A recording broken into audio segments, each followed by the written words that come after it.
ஒரு ஊரில் ராஜா தன் நாட்டில் நடக்கும் கோழி சண்டைகளுக்கு மிகவும் ஆர்வமாக இருந்தார். அவருக்கு பல சேவல்கள் இருந்தன. அதில் 2 மிகவும் பிரபலமானவை. ஒருவன் சிவப்பு சேவல், மற்றொருவன் கருப்பு சேவல். 2 சேவல்களும் தங்கள் வலிமைக்காக பரவலாக பேசப்பட்டன. இருவரும் பல சண்டைகளில் வெற்றி பெற்றதால் மக்கள் இருவரின் மேல் பெரும் மரியாதை வைத்திருந்தனர். ஒரு நாள் ராஜா ஒரு பெரிய விழாவை ஏற்பாடு செய்து இந்த 2 சேவல்களுக்கிடையே சண்டையை நடத்த முடிவு செய்தார். விழா நாளில் 2 சேவல்களும் பெரிய அரங்கத்தில் கூட்டம் நிறைந்த இடத்தில் ஒன்றுக்கு ஒன்று எதிராக நிறுத்தப்பட்டன. சண்டை ஆரம்பமானது. சிவப்பு சேவல் அவனது வலிமையான தோள்களால் தாக்கியது. ஆனால் கருப்பு சேவல் தன் நுண்ணறிவை கொண்டு தாக்குகளை தவிர்த்து போராடியது. அவர்கள் ஒருவரை ஒருவர் தாக்கி போராடிக் கொண்டிருந்தனர். சண்டை கடுமையாக மாற கூட்டத்திலிருந்த மக்கள் ஆர்வமாக கூச்சலிட்டனர். சண்டையின் முடிவில் கருப்பு சேவல் தன் திடமான மனதையும் சுறுசுறுப்பான அசைவுகளையும் பயன்படுத்தி வெற்றி பெற்றது. மக்கள் அனைவரும் அதற்கு கைத்தட்டினார்கள். ராஜாவும் அதை பாராட்டினார். அந்த நாள் முதல் ராஜா ஒரு பாடம் கற்றுக்கொண்டார். வெற்றி என்பது எப்போதும் வலிமையால் மட்டும் கிடைக்காது, நுண்ணறிவும் அவசியம். இது சண்டை நடத்திக் கொள்ளும் சேவல்களுக்கான கதை அல்ல, ஆனால் வாழ்வில் நமது சூழ்நிலைகளில் நுண்ணறிவு முக்கியம் என்பதை உணர்த்துகிறது. கருப்பு சேவல் வெற்றி பெற்றதை ராஜா பெரிதும் பாராட்டினார். ஆனால் அவருக்கு சிவப்பு சேவலின் வீரத்தையும் வலிமையையும் மறக்க முடியவில்லை. அவர் 2 சேவல்களையும் அருகே அழைத்துக் கொண்டு கூறினார், இந்த சண்டை எங்கள் அனைவருக்கும் ஒரு பாடமாக இருக்க வேண்டும். வெற்றி என்பது எப்போதும் சாமர்த்தியமும் பொறுமையாலும் நிர்ணயிக்கப்படுகிறது. ஒருவரின் வலிமையும் துணிச்சலும் முக்கியமானது, ஆனால் அதே சமயத்தில் நுண்ணறிவும் சிக்கலான சூழ்நிலைகளை வெற்றிகரமாக சமாளிக்க உதவுகிறது.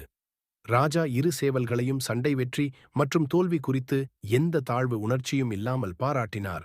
அவர் மேலும் உத்தரவிட்டார், நீங்கள் இருவரும் இனி சண்டையிலிருந்து விடுதலை பெறுவீர்கள். என் அரண்மனை காப்பு சேவல்களாக இருந்து எனது வீர வணக்கத்தை பெறுவீர்கள். அந்த நாளிலிருந்து கருப்பு சேவலும் சிவப்பு சேவலும் ஒருவருக்கு ஒருவர் நண்பர்களாகிவிட்டன. சண்டைக்கு பதிலாக இருவரும் ஒரே முறையில் விளையாடி மகிழ்ந்தன. மக்கள் இருவரையும் மகிழ்ச்சியுடன் பார்த்து உற்சாகப்பட்டனர். இந்த கதை மூலம் ராஜா தன் நாட்டுக்குள் நிம்மதியும் பொறுமையும் மிஞ்சிய முக்கியமானதாக கொண்டாடினார். மேலும் இந்த கதை அங்கிருந்த மக்களுக்கெல்லாம் ஒன்றிணைந்த வாழ்வின் முக்கியத்துவத்தை உணர்த்தியது. சேவல்களான கருப்பு சேவலும் சிவப்பு சேவலும் இப்போது சண்டையை விட்டு விலகி அமைதியாக வாழ்ந்து வந்தபோது ராஜா அவர்களின் அணுக்கத்தில் மேலும் பல விஷயங்களை கற்றுக்கொண்டார். அவர் உணர்ந்தார், சமத்துவம் மற்றும் ஒற்றுமை உள்ள இடத்தில்தான் உண்மையான முன்னேற்றம் ஏற்படும். ஒரு நாள் ராஜா சேவல்களுடன் பழகிக் கொண்டிருந்தார். மகிமையோ வெற்றியோ தற்காலிகம் மட்டுமே.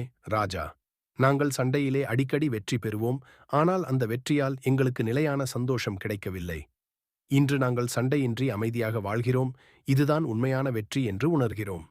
இதை கேட்ட சிவப்பு சேவலும் சொன்னது, ஆம் ராஜா, எனக்கும் இதே அனுபவமே. என் தோல்வியிலிருந்து நான் பெரிய பாடம் கற்றுக்கொண்டேன். தோல்வி என்றால் எப்போதும் முடிவல்ல, அது ஒரு புதிய தெளிவை பெறும் வாய்ப்பு. இப்போது நான் கருப்பு சேவலுடன் நண்பனாக வாழ்கிறேன், நாங்கள் ஒருவருக்கொருவர் கற்றுக்கொள்கிறோம். ராஜா அவர்களது எண்ணங்களை கேட்டதும் மிகவும் பெருமைப்படினார். அவர் சொன்னார், நீங்கள் சொன்னது உண்மையாகவே நமது வாழ்வின் முக்கிய தத்துவம். மாறுபாடுகளுக்கிடையே ஒற்றுமையும் சண்டைகளுக்கிடையே அமைதியும் வாழ்க்கையின் சிறப்புகளை உருவாக்கும். இதை அறிந்த மக்கள் ராஜாவையும் சேவல்களையும் முன்னோடிகளாக கருதினர். அந்த நாள் முதல் சண்டை நிகழ்வுகளை மாறாக விழாக்காலங்களில் ஒரு சுவாரஸ்ய விளையாட்டுப் போட்டியாக மாற்றினர். அதில் அனைவரும் சந்தோஷமாக கலந்து கொண்டனர். சேவல்களின் வாழ்க்கை ராஜாவின் அரண்மனையில் மகிழ்ச்சியாக முடிந்தது. அவர்கள் உண்மையான நண்பர்களாக இணைந்து மக்களுக்கு அமைதி, ஒற்றுமை மற்றும் வாழ்க்கையின் உண்மையான அர்த்தம் என்ன என்பதை கற்றுக் கொடுக்க ஒரு சின்னமாக மாறினர்.